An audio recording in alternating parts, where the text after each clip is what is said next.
that's what we need is to work together to know each other. And all right, boys, ready? Yeah. Offices at China Hall on a Yeah. Friday. Woo! What's going on, everybody? Let's go. What time is it? Like 10 o'clock in the morning? Yeah. A little early. Let's go. Yeah, let's go, man. I drank a bang. I'm ready to go. Yeah, let's go. I'm excited.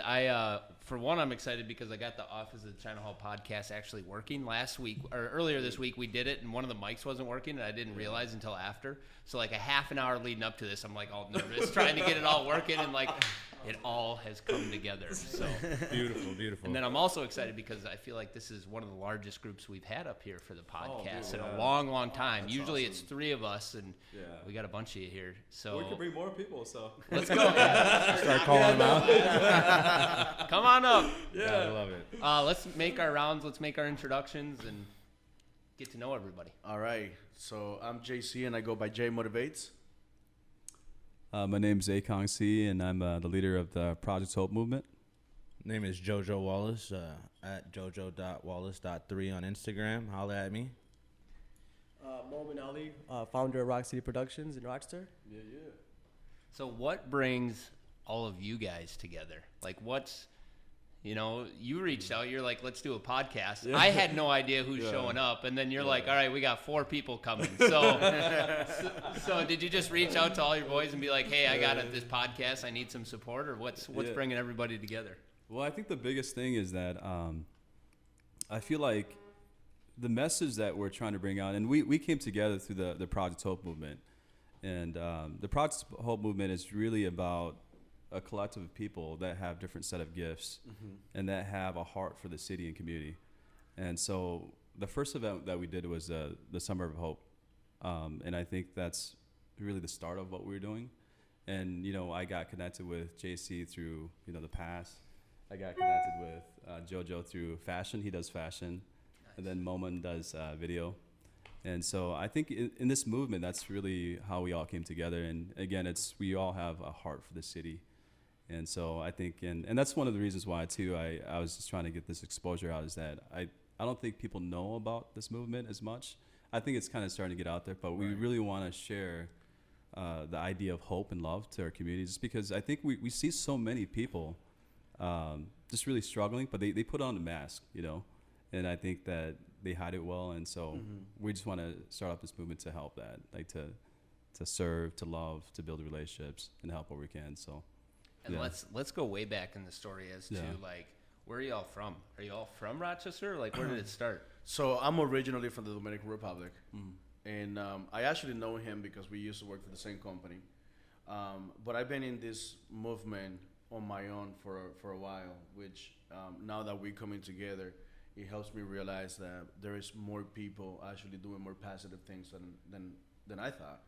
So when I started, I used to have a recording studio, Basement Music Group, and I used to give out free recording lessons or free studio time to artists within the community, because I'm into music too.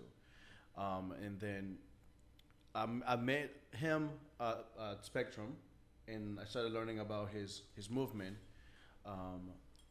Within that process, my wife and I opened up our own business for a mental and wellness, health. And I felt that when I started looking at things together, like how everything comes together, then I realized that it wasn't just me, trying to change the world. And I by myself couldn't do it. So I decided to join, because 2 heads think better than one. And now that we have, all these people, I can see that together we can make a bigger impact within the community. Yeah. So I feel like we are really walking through the right path. How did you end up in Rochester originally? So my parents decided to move to New York, and we lived in Yonkers, New York. And then life became what life normally becomes for people my age when I was 15, 17. Well, actually, I was 14 when I moved to Yonkers, and then I started, getting into travels. My parents realized that JC was not going to make it the way that they wanted to. So I used to have an aunt that used to live in Rochester. She went back to the Dominican Republic recently to retire. but they decided to move here and start a life here. So at first, don't get me wrong, I didn't like the city. It was like too quiet, too small. It wasn't New York, right? Yeah, it was New York. Right, bro. And then the longer I stayed here, the more I realized there was a real reason why I was here. I just couldn't see it. I have no idea where my life were going to go. I didn't know the person that I was going to become. I didn't know that I was going to start meeting people like these guys that eventually were going to be one of my greatest teachers, because that's what your friends become. They become your greatest teachers. So once you start realizing this type of things and this type of philosophies in life, then you realize that you are in the right place. I fell in love with the city, Therefore, I fell in love with the people that I work with, and I learn from them every single day, so I can stay humble and keep on the right path. That's awesome, man. Beautiful. Aikong, how about you? Yeah, so I came all the way from Thailand. So we came here in 1989, and so we came really poor. So nothing, absolutely nothing. We had just like our clothes on our backs. I had even no shoes at all. Like, it was that bad. And so, yeah, once we got here in 1989, we got connected with some people from IMA, and also people that were just like very supportive. They were like, they want to help in some way. And so I think that for us, like, that support really helped us to kind of get to know like how to do certain things, like, go to the store, buy food, get rides, like education. And so that's where it kind of formed into Basic needs. Basic needs. And I think we really struggled a lot, just because, again, we came from a really poor, family, and over time, like, even the kids kind of got out of hand. Like, we got involved into stuff, like some of them got gangs, involved in gangs. I got involved in drugs and selling drugs, and it got really bad to that point. And my parents, I think, at times really beat me, and that was a good thing, because I needed to be disciplined. Yeah. And so, yeah, they disciplined me. And I think that, over time, and through faith too as well, that it helped me to transform into the person I am, by God's grace and what God has done in my life. I think he deserves all the credit, because ultimately that's who I am today. And then, and that's kind of what actually created the Project Hope movement as well, was out of there, because once I saw my own struggles, my own, things that I've gone through, and that people have supported me through that, I think in my mind, I'm like, okay, there's a lot of people like that in Rochester too. But again, they put on a good face, because, they don't want to be seen as weak or as someone that's not, doing well. So that's my story. How old were you when you moved to Roch? So I was 3 when I moved to Rochester. And I feel like the C family is huge. Yes. In elementary school, I went to school with like a bunch of the C's. Like, yeah, I know. That's what I heard, list, man. I was at Lincoln at Man. And I remember. Like Dorcom, Ponchai, all those guys. Yeah, man.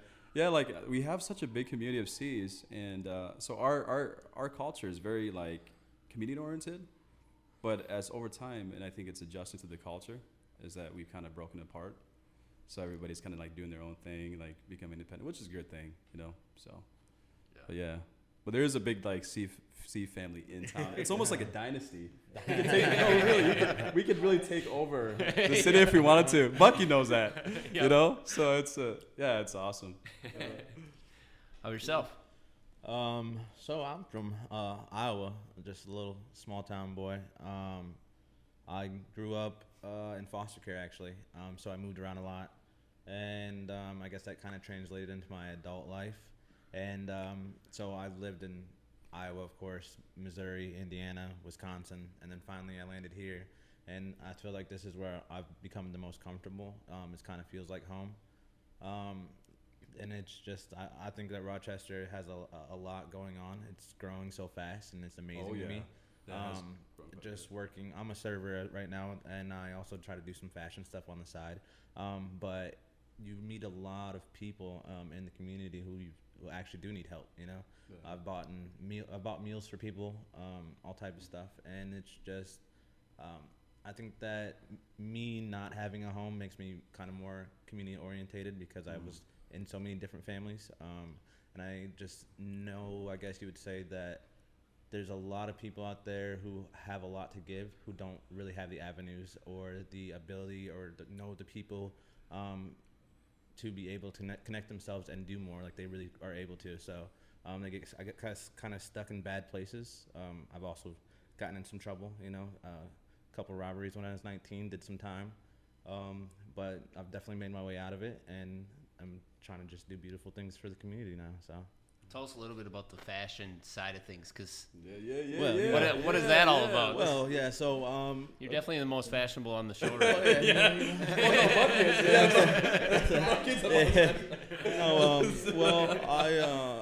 well, definitely the Summer of Hope, the yacht party. I walked in the fashion show on that. There's pics on IG, videos on IG.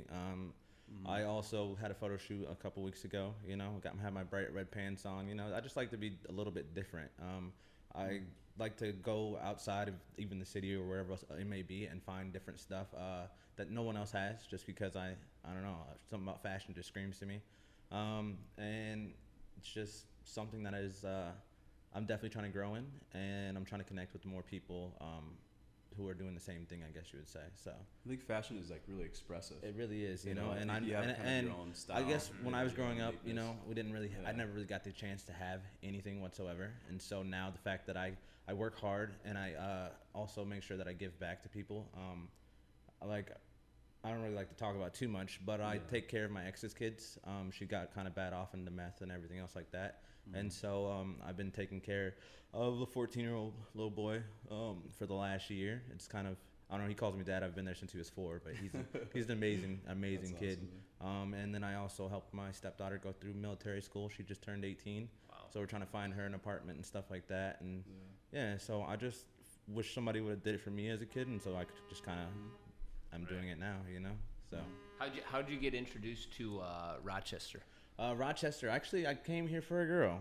The tale as old as time, right? And that girl wasn't named Mayo Clinic like most people, it was right? not. Exactly. But she's a social worker, so she's kind of involved in the community as well. Okay. And right now she's actually working in the cities, helping students find internships and stuff like that. And but yeah, she's about the same. She likes the community just as much as I do. So yeah. Always a girl, right? Yeah, that's awesome. All right, pass the mic. Who else we got? All right, Momen Ali. I go by Mo too. I mean, my story goes back kind of very similar to Aikon's story, and not being, not having much, actually not having nothing at all, because I come from Sudan. I was born in Sudan, and then we moved to Egypt. The reason why we moved to Egypt is because at the time there was a conflict there, and then they were pulling people out of their houses to go fight in wars. So my family said, you know what, it's just me and my 3 other sisters and my mother and father. So we all moved out to Egypt. Funny, we just had the pyramids up in there. That's where I was raised. I was raised in Egypt for about 4 or 5 years of my life, and that kind of it made me the person who I am today. Just growing up in those rough neighborhoods of the slums of Egypt, and then like Aikon's story, we wanted things better for our family, for my sisters, because they were all still young, and we had the rest of our life to go. So we reached out, and then we got, was it the FCA was the IMA program. We reached out to them, and they actually literally they pick families, like there's families in line. They choose. They can't bring everybody. Everybody wants help.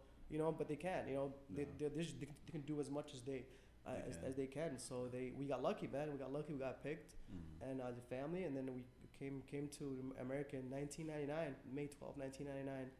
Actually, the first place that they took us to was North Dakota, Fargo, and it was the middle of December. So going from, and you come from Egypt. I'm from Egypt. So like, just imagine the culture shock. Coming from literally miles from the Sahara Desert, which is like the hottest place in the world. Right. Smack, bro. I was just like, man, I wasn't ready. I didn't have no shirt, so they felt bad. So they brought winter clothes, and so I mean, just humble beginnings, man. Humble beginnings is how we going through the whole struggle as a young kid, as a young person, and then I had my own. I was lost here for a while. I'm kind of very similar to everybody's story. I was lost for a few years. I got into alcohol. alcohol issue, and then I didn't know who I am. I didn't know who my identity was. I didn't know what I wanted to become. And my father, this whole time, actually, he's a musician, and he does videography. And I used to remember always as a kid following him around to weddings, and then just stand by his side. Hey, grab this wire from me, or go grab this tripod, and or whatever. And it's just and he just got old, and then he left the country. I know he got old and left the country. I love my old man, but he's got that kind of very very extreme kind of background. So he ended up not liking America. He said, you know what, I'm gonna move back to Egypt. I'm gonna spend my rest of life over there. Yeah. He kind of left a lot of burden for me a little bit, but I was ready for it, as you know.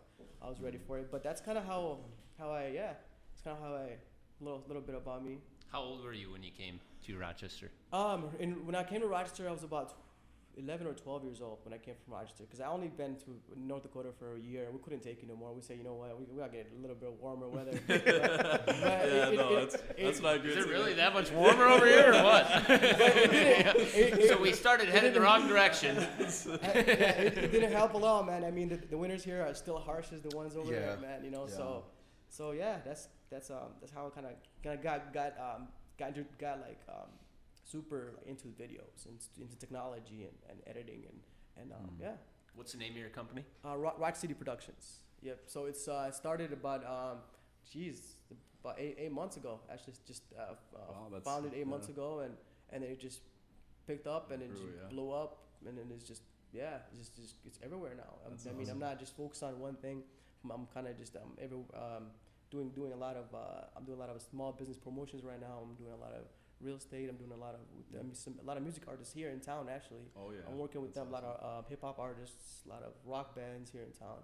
I'm starting to it's a beautiful thing, and crazy part how I met Aikong was he messaged me on Facebook, and and I saw the audio. I'm like, dude, what's up, man? Let's take some pictures. Yeah. And this is before Rock City. Yeah, Rock City Productions. This is before even it was just an idea. Yeah. So he came over, and that's how we met. And from there, he told me about what his plans for the future. And I'm like, dude, bro, it's time to give back, man. They give us we were given an opportunity to, So now it's time to pass on. So that's why I went 100%. That is so true. And I'm sorry, but that is true though, because a lot of people take that for granted. And I think people that come from different parts of the world, they realize how much America has to give, and I think that's what we hear, and it's no mistake. And I'm the type of person that I feel like life happens, for a certain reason, and there's no mistakes. But a lot of people, and don't get me wrong when I say this, but a lot of people that are being born here, they take for granted the opportunities that are being presented to them. Yeah. And people like us that come from different parts of the world, that that we just kind of picked up on those things, because those are the things that we need, those are the things that we want, and some way, somehow, the opportunities are being, presented for people here, and we just grabbing them. And I think once you start realizing this, it does kind of takes you to a different place where you realize that not everybody is the same, and just because I feel like there is an opportunity and I can go grab it, doesn't mean that the person next door is going to be able to see the same thing.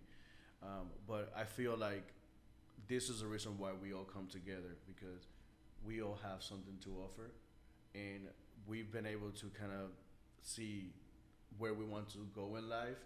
And now that we know that, we want to give back to those that are yet to come, or those that couldn't find the path for themselves. Right. Just like us, I can speak for myself. I was lost when I came to Rochester. I was kind of just following the society, or what was cool, what was not cool, and coming from a different background, it leads you to different places that you want to fit in so bad. Exactly. You just want to be part of something. Exactly.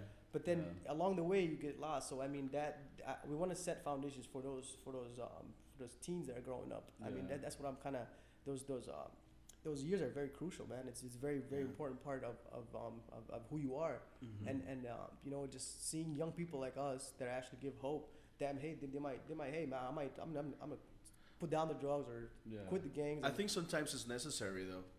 Honestly, I think when, for example, I'm going off of your story.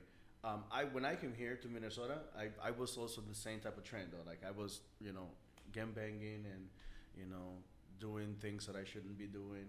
Getting drunk here and there. Well, almost like all the time. But I realized that I was kind of wasting my life away, and my music career kind of went left. My motivation speaking career kind of went right, and I was in the middle, but I didn't know, like, who I was, what I wanted to do, or if it even mattered. So like there's a lot of young people like us that are just completely in a space where they don't know themselves. I mean, they have an identity, but they don't know themselves. And I feel like sometimes there's people like us that have to go through the struggles so we can then wake up and then help others realize that, hey, you're on the wrong path. Right. And the reason I can tell you that is because I was there. Right. Yeah, I think one of the biggest things about the movement too is that I think we're seeing a lot of people be overlooked. Maybe the homeless, maybe the kids that are getting involved with gangs, maybe kids that are getting involved in the streets. And I think they're getting overlooked because, and I know I personally said this because I've done it myself, is where I feel more of like an elitist because I'm doing good in the society. I got a job and I got a great paying job where I'm getting money, and so I think I've gotten that mentality where like when I see a homeless guy on the street, like I tend to think, oh, like he can go find a job, that mentality, and where I think I know what's going on. But I think there's a deeper story and a deeper brokenness to these guys that we're not aware of. It may be like mental illness, maybe even the idea of hopelessness, where they're just kind of like cruising through life, or not even that. It could be that they've had so much, stuff happen in the past, they just don't care anymore. They just want to just do fun stuff and get involved in drugs and stuff like that. And I think there's a deeper story for everybody. And for the movement, we want to go to these people, so we want to be proactive. And I know that it kind of goes against a lot of what organizations do, because they wait for people to come to them for help. But I think there's a truth, though, into this, is that I think that when people are broken, and this is by human nature, I think when people are broken, they don't go running for help, And I think that that's something that we see as a movement, is that we want to go to them, before they get deeper into what they're getting into. I can actually definitely attest to that. I was actually homeless for 9 months when I was 17.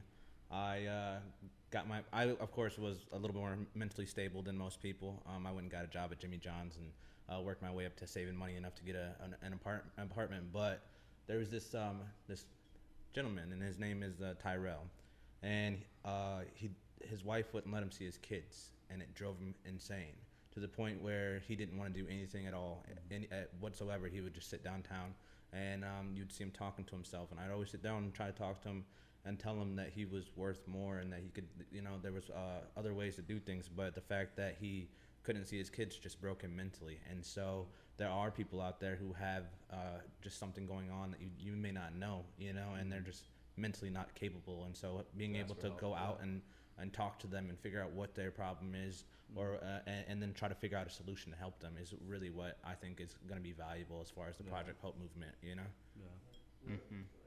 So when someone were to say or ask, like, what is the movement? Like, do I have to get a membership card? Or like, where do I fill out my application online? Like, what, how would you describe what actually is the movement and how to get involved and what that all means? So that's a good question. And I think, so the movement, so we have 6 leaders. These guys are part of the leaders. And so I think it's really about connecting to us. And you can connect us through Facebook, or we can give our contact information after this so people can connect with us. The thing is that I think for us, it's always been not, because I get a lot of people like on Facebook, like, hey, let's hang out, because they need something, they need, friendship, and I think I prefer meeting face to face rather than text. So if you want to text me to meet up, have a cup of coffee, I think for me, that's the best way to kind of like get to know you, and that's what we prefer. So, and you can connect with any one of us too. So it's not, we don't need to have a membership. It's really it's loose. The reason why we kept it loose too is that it's because we don't want anybody to be excluded. Again, I think I've seen so many organizations like overlook people because they're a certain way, or they act a certain way, or they're not doing in a certain thing. But we don't want to exclude anybody because we feel like everybody has a journey, everybody has a story, and there's a brokenness to their story, and we want to help somehow. It might not be like a big way. It might just be like serving. Hey, do you need help? Moving your couch. Because you're moving.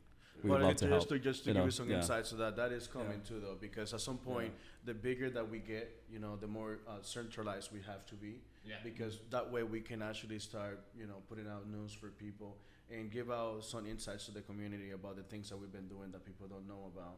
So to answer your question, yes, that is coming at some point in the near future. To be able to get more involved in a way that's formal, but at this point, it's a group of people that are helping in many ways. I imagine and care. Yeah. Right. Yep. And what's so beautiful about what's so beautiful about this whole movement is the diversity of it. Different from different groups, from different societies, from different religions. I mean, it's just everybody coming together. It's something that hasn't. I don't see much here actually across the nation. To be honest, I really don't see a wide diverse of people coming together and kind of go off what your question is. I mean, it's we're not specified to one area. We're kind of general, kind of a general of what do you need help with. I mean, we're like a hub of help pretty much. Could be moving. It could be somebody that just needs somebody to talk to. That just a hug. Broke up, or just a hug, or there's somebody as an artist that doesn't know where to go, who to reach to. Hey, there's a person here. There's a producer here. There's a videographer here. So it's gonna. I mean, it's gonna eventually get more formalized, like I said. But I mean, it's I think having that general idea first, having that general core first, and then seeing where that goes, where that develops. I got so many different ideas of where to take this conversation. I don't know where to go, honestly. So maybe one let's spend some exciting conversation on like what excites you about Rochester and just where we sit today, whether it's in your own personal career or if it's just a part of this movement. Like, what are some fun things you really think of that you relate to Rochester? You guys want me to start? Yeah, you can start. JC. I mean, I tell you what, I feel that the Rochester itself has completely changed. The generation that we have today is not what it used to be. Obviously, and that goes without saying that times are also changing. I remember when I moved here, and I kind of hated it, but I used to go for runs because I used to box, and I had to go running in the morning, and people say good morning, and I look back like, it's your problem. Yeah, what I'm saying? Like, so, but now, I gotten so much older, and I go for runs now, and people don't mind me. People just doing what they do, and in some type of a way, I feel that we have kind of lost a little bit of touch. As human beings, as time goes on, we kind of separate each other from what it used to be. But then again, the new generation is creating a new culture, and I feel that me being here, and as well as these guys, it's no mistake, because the thing is that if we know and understand these type of things, and we came from that generation, now we have an opportunity to make things better, or not just to make things better, but to change things a little bit, and give back to the community that gave so much to us. So I feel like where Rochester is right now, it's a little bit of a misconception for some, because you see the nightlife and you see how everything comes together during the day and how people come together. But then there is that other part of the inner city that a lot of people don't like to talk about or don't like to be part of, and that's the part that I came from. So I feel that now that I've been in the position that I'm on today, I have a few different businesses, and I connect with people like these guys. I see a different side of life, and a life for the city that I didn't know existed.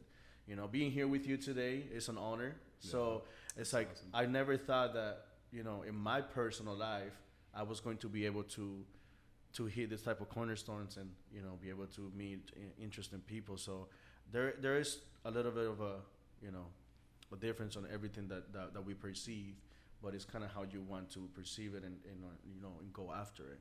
Yeah, I think for me is that so Rochester, Minnesota, I think has created a lot of opportunities for the last, I would say, like 8 years. Because when I first came here, I mean, we were given an opportunity to come here, to find a place, to, you know, get more opportunities to grow, you know, find a job. And I think it's a blessing, you know. And I think that with what Rochester is doing now, I think there's more of diversity in foods, for example. So my family restaurant, Hog Thai, to be able to see them be like, hey, I'm motivated enough to start up a business and provide Thai and Asian cuisines.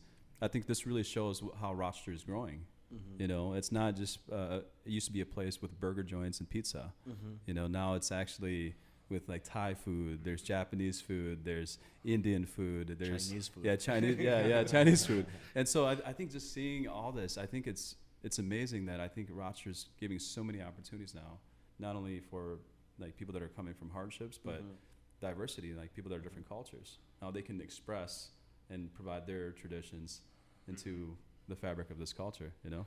And I think that's amazing. Yeah. Definitely. I definitely agree, especially with the diversity part. I lived in Missouri for 3 years, and I was viewed as an outsider there, and that's just insane to me because I'm just a small town Iowa boy, so how the heck am I an outsider? But then you come to Rochester and you see that there's so many different cultures here, and they all kind of thrive together. And at the same time, though, there are certain areas that do need help, and the fact that there are people recognizing that is beautiful. You know, that's a beautiful thing. That there's people who want to stand up and take action, and not just sit back and be like, oh well, you're not one of us. We don't want to help you. You know, we look at everyone as the same. You know, everybody has opportunities to come to us and share their ideas. I believe that there's a little bit of genius inside of everyone. It just takes the right person or the right situation or the right opportunity to bring it out. And so Rochester to me just represents, I guess you would say, hope. Progress. You know? Hope. So and that's because of the medical. You know? Right. That's so really, me coming here, I was making about $250 a week in Missouri, and minimum wage is what, $8 or something like that. And to come here and have opportunities, plenty of jobs everywhere. It's growing. It's beautiful, you know. And so I definitely want to be one of the people who are who go out and when I was little, I wanted to be a youth counselor. I kind of strayed away from that, but I'd like to be able to explain to the youth that there are plenty of jobs that you can go and you can make money in doing this, and it'll lead to other opportunities. And being a server, you get to meet a lot of people, you know, a lot of people. And so people touch my lives in different ways, and I touch people's lives in different ways. There are people who come and they just got the worst news of their life, but I'm the bright spot in their day, and that's something that makes me super happy. So diversity here, though, is super important. I love it, but Yeah, man. I mean, Rochester. I mean, I never thought I was gonna spend this long in this Rochester, man. You were out like 3 years ago. You're like, I'm done. I'm gonna start. I need to go back to the desert. I'm gonna go to Rochester. I'm gonna go more south, so I don't see no snow at all. But man, no, man, Rochester, man, it's a unique town, man. And the crazy part is actually my family just moved out recently. They went to Louisiana, and then I had to do a lot of thinking. I'm like, man, I got this Rock City video production thing going, and you know, do I stop and transfer my, you know, because this is my first time I ever separated from my family ever, my whole life. So I had to do a lot of thinking, and I came to conclusion, man, like this is a very true land of opportunity. This is a true land of opportunity right here in Rochester, and that's what made me come back and you know, continue I actually just moved into my own place actually just last night. So that's what brought me back. Actually, I wasn't gonna leave anyways. I was just gonna go help them out and come right back and continue what, you know, just. And the big part of it is too, I touched about it earlier about how I struggled with a few years, and the reason why I got out of that rut is because there's treatment centers here. There's actually counselors here that Yeah. are just very they care about you so much. Mhm. They don't care about much about like how many clients they have and how much money, but they actually genuinely like want the best for you. They'll call you in the middle of the night, man. They'll call you at Mhm. at 11:30. Hey, man, are you doing okay? How's your day? That's All some right. Minnesota life. Yeah, man. Yeah, and Yeah, it's that genuine care. It's that genuine care that, you know what, there's a spark in the city. There's a spark, and yeah, it's pretty. And you know what though? Just to kind of give you my personal thought, that like, this very moment, like, and call me out if I'm wrong, but this is the thing though. You're giving us a chance in your platform to speak our mind and speak about this Project Hope movement that we have going.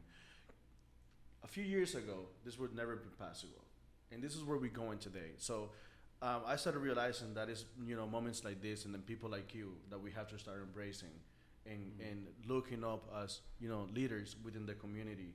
Not just like Aikong, because Aikong has a really big view on what we're trying to do, and it's really like a big umbrella that we are trying to, you know, bring more people in for the very same cause. But then having people like you that is allowing us to put out the message, it gives us more of a reach, you know, because that's really ultimately what we want, is people to know that we're here to help and assist, you know. So Yeah, I think thank you. the thing is that I feel like we all, and like I said, we really appreciate this here, Bucky, because I think that we all, like, we can't change anybody, you know.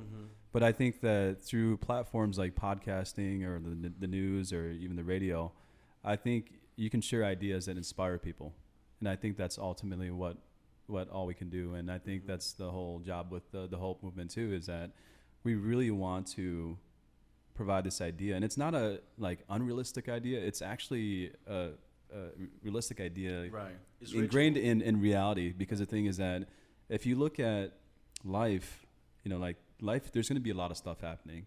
You know, there's going to be the mountaintops, there's going to be the valleys, but I think ultimately we know that there's a brokenness to life, like in each one of us. And I think to share this message that, you know, there are people out there that are reaching out to people for help, you know, or people that are going to people to help. Like, I think that's what, you know, like we want to provide, and that you're not alone out there. You know, if you're listening or if you're watching, you're not alone. We're going to definitely get to you, you know, one way or another, you know, and so we want to help and serve the city one way or another. So, yeah. One more thing I want to add to what's so beautiful about Project Hope, man. It's you know, it's not focusing on the problem, man. I mean, everybody kind of knows the problem. We want to get to the down and grits of how can we help, like how we personally, how we, you know, even if it's one person at a time, one family at a time. Like the problem's there. Everybody knows that. Everybody has problems. There's a problem. Everybody knows there's and mental health issues. There's, I mean, it's what needs to be done. What can we help? You know, even if it's small steps. That's what's kind of what's pretty cool about this whole movement. You know. Yep. One thing that comes to mind, and I don't know what. How can so we all have been pulled to the cool side when we were growing up, right? All like I'm not. Only you, Bucky. Oh, only man, I would like you're like, I got to do this, and that will make me be cool, and that will help me do whatever I'm gonna do in life, right? And you're young. How if you're speaking to someone that's younger, like how the heck can you be cool but still not go down that wrong path? Like they don't need to go together, but we often, especially when we're young in that age, we put them together, right? Right. I got to do this, and that's going to lead to that. So my mind was going there with that question, just seeing, because I feel as though the cool aspect it's easier now than it has in the past to not necessarily have to do all those other things and still be able to share about it. No, you know you're what I right, mean? Bucky. And I think you hit something on the head, because I think that with a lot of youth nowadays is that, and Momen kind of hit on it. It's that I think kids are trying to find their identity, and I think that identity, you can still be cool and do good stuff like what we're doing. Like, you know, I wear, you know, the clothes I wear, and then I express myself. But I think that there is a judgment though, and I don't want to say all religious circles. I think some religious circles, and even the type of culture, that if you dress a certain way, you're considered like an outcast. But I think if we change the culture of how we see people and how we value these youth and kids, I think they would see cool in a new light. And that's what we're saying, is that, you know, being cool as in like serving others, loving others, investing others, you know, helping someone. Make you know, kindness that's cool. that's a coolness. You know? Yeah. You know, Make kindness but at the same time though, you can still express yourself. But I think that, and what you're hitting on too, is that I think there's also another struggle when people put their identity in just being cool. Like, you're just showing yourself and expressing yourself. But I feel like you can add to that. You can say, you know, like, look at me, I'm cool and I wear this stuff, but yet you can still be kind. You can still help the homeless guy down the street, or buy him some meal, you know, and that's the new cool. And I think it's really about changing the worldview and how we see coolness. And I think for kids, that might be more of like needing mentorship, or, you know, a new perspective, fresh perspective on how life is. And that's where they would see it cool in a new light, you know, instead of just Definitely, you know, because you can be cool, and you can be, I guess you can be like the most fashionable guy out there, but if you're a prick, you're still a prick, you know? And so it's just kind of showing kids that, you know, it's okay to lend a helping hand to the kid over there who doesn't have the lunch, you know, give them half your sandwich, whatever it may be. I like to personally give out shoes and stuff like that. You know, if I see a kid, what size shoe you wear, you know, and if you just so happen to be lucky enough to wear my size, then you'll get a couple. There's this little kid his name is Lil Chris, and he's this insane little guy, but he was wearing these just, I don't know, they were just garbage shoes, you know, they were falling apart and everything else. So I just went down to the basement and grabbed him 2 pairs, you know, a pair of Vans and a pair of Nike SBs, and it just made his whole month, I guess you would say, really. Yeah, so That's awesome. yeah, it's one of my favorite things to do, is just to give. You never know what it may be. Like I said, being a server, you can just compliment somebody's shoes. I complimented this gentleman's shoes. He had some loafers on. They were bomb loafers, and I was like, man, I was That like, guy's cool. yeah, Got some white loafers, man. But he was like, I was like, man, I got like 4 or 5 pairs of loafers, but if you put them all together, you know, it wouldn't even compare to yours. He's like, oh, you can have them if you want. I'm like, no. But yeah, that was cool of him even to offer me, you know, his loafers. But yeah, just doing little stuff to give back. You know, it doesn't have to be gigantic. I mean, me giving this kid shoes, he could turn around and found some foundation that, you know, gives millions of kids shoes across America. You never know it's like the butterfly effect. You never know what small thing that you do is gonna create, basically. So yeah. Awesome. And it's really empowering though. Like, I see these guys, and like literally the stuff that they do is inspiring. I feel like a lot of times when you get into this journey, you really don't know the people that you're going to meet and the people that you're going to impact. But along the way, you start kind of like keeping some sort of a track in the back of your mind, and you start seeing the flourish of how things are progressing and changing. And I feel like, going back to the topic that you guys were just talking about, being cool and everything, in this generation, I feel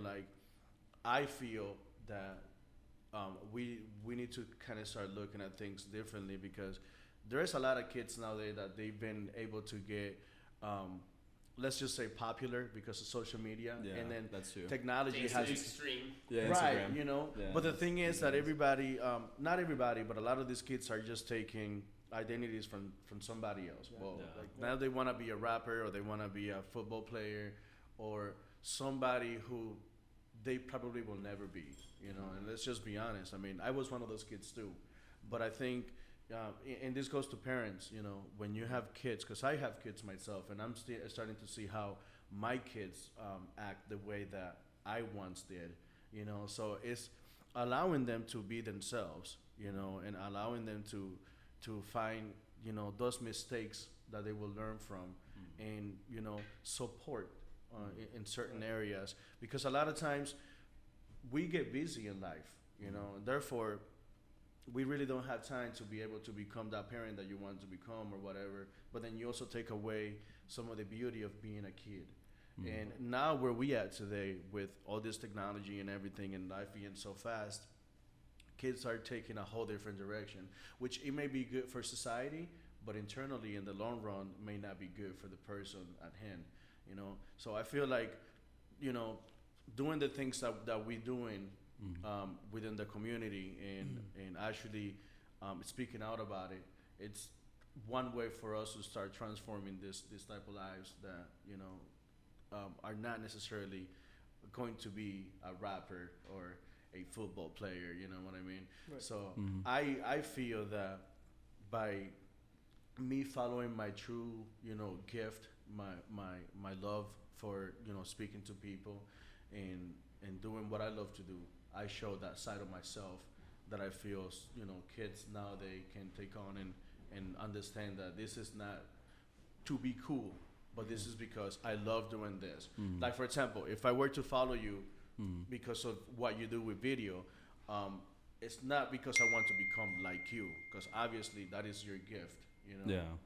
I wouldn't be able to do it as good as you do, but it gives me the understanding and the hopefulness that if I do things for me, I can too one day get to where I want to be. Yeah, and I was going to kind of segue to what you said too about kids being cool, is that I think, so going back to the identity aspect, I think kids tend to strive to find identity in the people that love and value them. And I say this because I've worked with kids, is that they'll actually look up to rappers, that may talk about things that aren't that good because they feel like, yeah, that's the new wave of cool. But I feel like when, the parents or like even myself, like the influencers are trying to be a better influence, is that if we don't learn to love and value our next generation, they are going to go find love and value from other things, and that creates their identity. You see what I'm saying? Correct. And I think that's where they kind of now see that the coolness of what that is in those things which aren't good, and so, but it's a love and value aspect And of it. I think what's going off of what everybody's kind of saying, what's it starts about setting example for Exactly. for It those is. kids, for those younger teenagers. Yeah.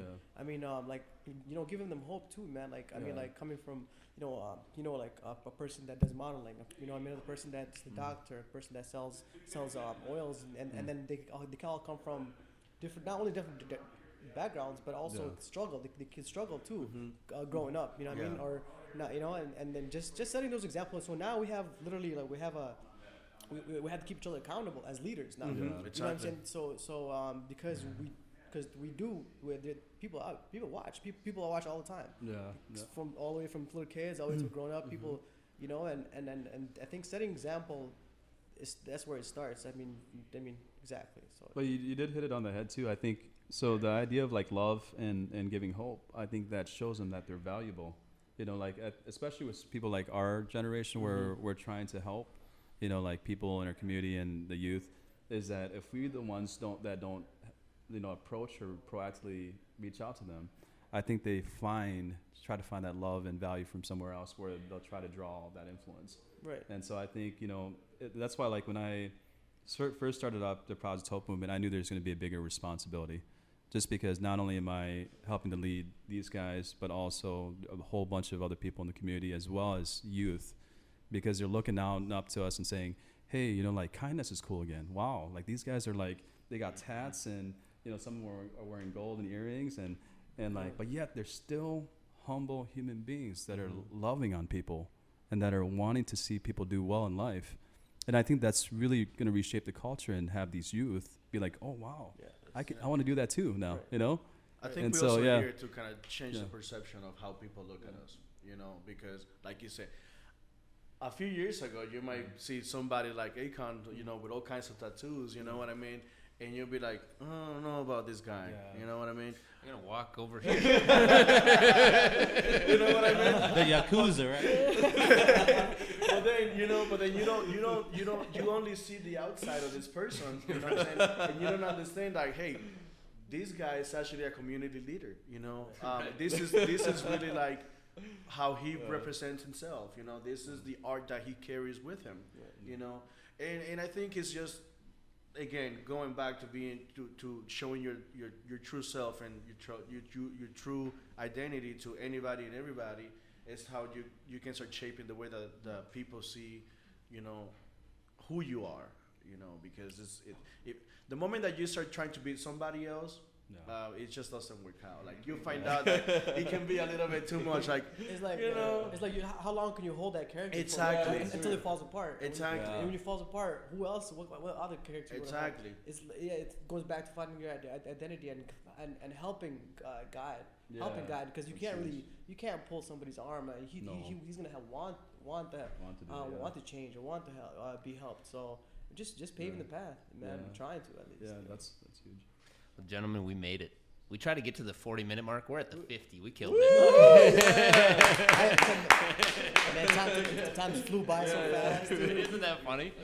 Wow, I can't believe This that. is by far the most philosophical we've ever got on the Office of China Hall podcast, and it's good. Like it's fun. It's fun opening up the book to conversations that need to be had, and I think there's more conversations like this to be had, and it's that's what you guys are doing in the community and in your own personal life and with others. And I was gonna talk to you too. So so the serving opportunities meant that's kind of like an offshoot of the event that we did at the Summer of Hope. So if you can figure out like the scheduling for I think it's August 24th. Can I give out a quick message? Yeah.